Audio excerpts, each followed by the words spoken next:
Hello friends, स्वागत है आपका एक बार फिर से आपके अपने लीगल चैनल में। मैं हूं एडवोकेट सनी शर्मा।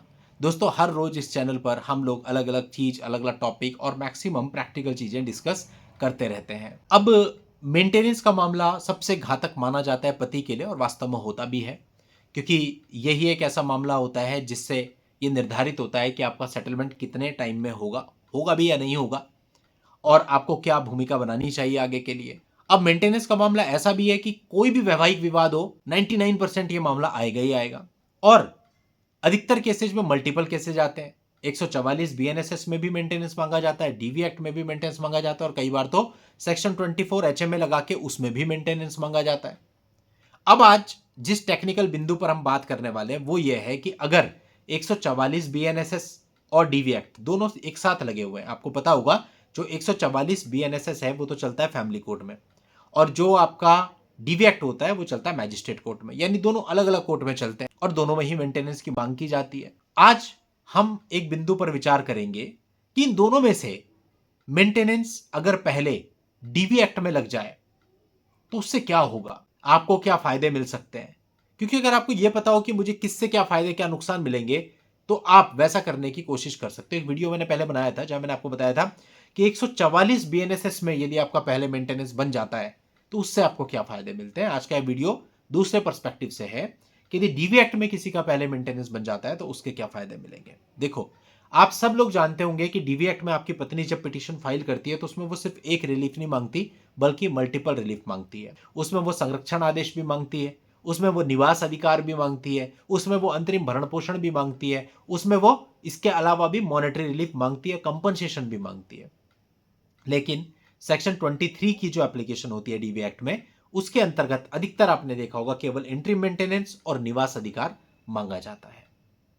अब अगर डीवी एक्ट में पहले इंटरिम मेंटेनेंस तय होता है तो काफी संभावना होती है कि केवल इंटरिम का ऑर्डर हो, अलग से जो मॉनेटरी रिलीफ्स होते हैं निवास अधिकार के नाम पे या किसी और के नाम पे वो ना हो। आपको सीधा सीधा बोल दिया आपको 10,000 रुपए प्रति माह देना है।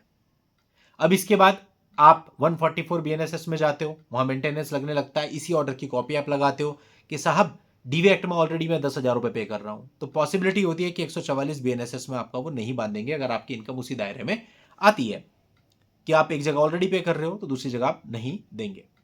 लेकिन अब एक जो इंपॉर्टेंट पॉइंट आता है वो ये आता है, इसको उलट करके समझते हैं।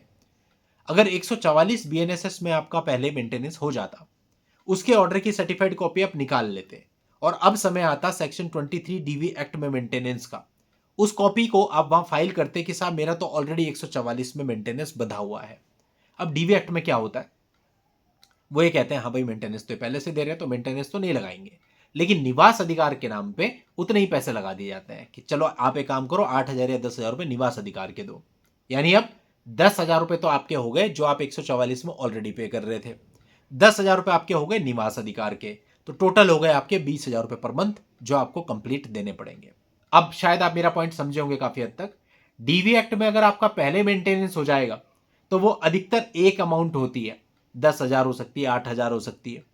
144 में अगर उसके बाद मेंटेनेंस होता है, आप वहां जाओगे तो 144 में मेंटेनेंस के अलावा कोई और राइट पत्नी को नहीं है। वो वहां ये नहीं कह सकती मुझे निवास के नाम पे पैसा दे दो या किसी और नाम पे पैसा दे दो, केवल मेंटेनेंस मांग सकती है। और मेंटेनेंस आप ऑलरेडी डीवी में दे रहे हैं तो हाँ 144 में आपका कुछ भी नहीं बनेगा। अब आपको टोटल कितना देना पड़ा, जो आपका डीवी में पहले बंधा है, यानी 10,000 रुपए।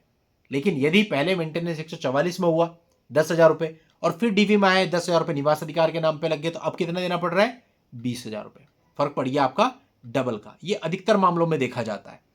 तो ऐसे में अगर आपका एरियर 4 लाख का है, मान लेते हैं 4 लाख का है, लेकिन अगर ऐसा ही हुआ है कि 10 वहां बन गया, 10 निवास अधिकार का बन गया, तो यही 4 लाख का एरियर आपका डबल होगा, यानी 8 लाख का एरियर हो जाएगा। फर्क बहुत बड़ा हो जाएगा, डबल का फर्क पड़। तो इस दृष्टिकोण से अगर आप सोचें तो यह बहुत बढ़िया रहेगा कि पहले आपका डीवी एक्ट के अंतर्गत एक अमाउंट बन जाए और उसके बाद 144 में अमाउंट बंधे। दोस्तों, अलग अलग दृष्टिकोण होते हैं किसी भी चीज को देखने के। अब अगर आप इस पर्सपेक्टिव से सहमत होते हैं तो आपको यह कोशिश करनी चाहिए कि डीवी एक्ट के मामले में जितना जल्दी हो आप इंट्री मेंटेनेंस का एक ऑर्डर करवा लें, और फिर वो इंट्री मेंटेनेंस का ऑर्डर आप दूसरी जगह पर यूज करें फैमिली कोर्ट में। तो उसी प्रकार से आपको थोड़ी बहुत सूझबूझ रखनी पड़ेगी कि मुझे क्या करना है क्या नहीं करना। इसका वाइस वर्सा भी हो सकता है, उस पर भी मैंने वीडियो बनाया, वो भी आप पुराना वीडियो देख लेना। उसके बाद आप डिसाइड कर सकते हैं कि पहले आपको एंट्री मेंटेनेंस 144 बीएनएसएस में तय करवाना चाहिए या फिर डीवी एक्ट में। तो दोस्तों उम्मीद करता हूँ पूरी बात अच्छे से समझे होंगे। आज की इस वीडियो में इतना ही रखते हैं। नेक्स्ट वीडियो में नई जानकारी के साथ मैं आपसे फिर मिलता हूँ। तब तक के लिए good bye and thank you for watching. Take care.